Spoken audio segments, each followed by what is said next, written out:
ನನ್ನ ನಮಸ್ಕಾರಗಳು. ಜೈ ಭೀಮ್, ಜೈ ಭೀಮ್, ಜೈ ಜೈ ಭೀಮ್.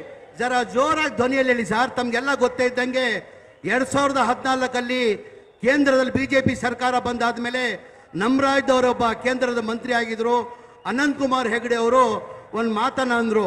ನಮ್ಮ ಬಿಜೆಪಿ ಸರ್ಕಾರ ಬಂದಿರೋದೇ ಸಂವಿಧಾನ ತೆಗಿಯಕ್ಕಂತ ಅವ್ರು ಹೇಳಿರೋ ತಮಗೆಲ್ಲ ಗೊತ್ತಿರೋದು. ಇವತ್ತು ಬಾಬಾ ಸಾಹೇಬ್ ಅಂಬೇಡ್ಕರ್ ಸಂವಿಧಾನ ಕೊಟ್ಟಿಲ್ಲ ಅಂದರೆ ನೀವು ಅಲ್ಲಿ ಕೂರಕ್ಕಾಗ್ತಾ ಇಲ್ಲ, ನಾನು ಇಲ್ಲಿ ನಿಲ್ಲಕ್ಕಾಗ್ತಾ ಇಲ್ಲ. ಬಾಬಾ ಸಾಹೇಬ್ ಅಂಬೇಡ್ಕರ್ ಕೊಟ್ಟಿದ್ದ ಸಂವಿಧಾನಕ್ಕೋಸ್ಕರ ನಾವೆಲ್ಲ ಇಲ್ಲಿ ಸೇರೋದು. ಹಾಗಾಗಿ ನಮ್ಮ ಕರ್ತವ್ಯ ಆಗ್ತಾ ತಾನೆ ಜೋರಾಗಿ ಜೈ ಭೀಮ್ ಹೇಳೋದು. ಜೈ ಭೀಮ್, ಜೈ ಭೀಮ್, ಜೈ ಜೈ ಭೀಮ್.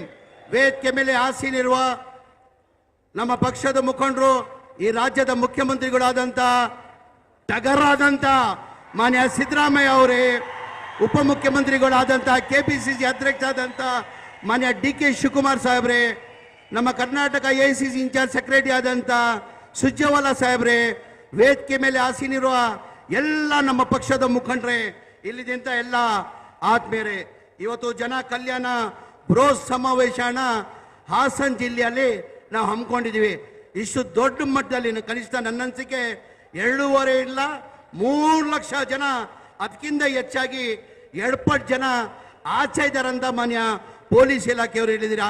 ತಾವೆಲ್ಲ ಇಷ್ಟು ದೊಡ್ಡ ಮಟ್ಟದಲ್ಲಿ ಬಂದಿರೋದು, ಎಲ್ಲ 6 ಜಿಲ್ಲೆ ಬಂದಿರೋದು ಇಷ್ಟು ದೊಡ್ಡ ಮಟ್ಟದಲ್ಲಿ ಎಲ್ಲ ಜನಗಳಿಗೆ ನನ್ನ ಕೈ ಜೋಡಿಸಿ ಪಾದಕ್ಕೆ ನಮಸ್ಕಾರನ ಮಾಡ್ತೀನಿ.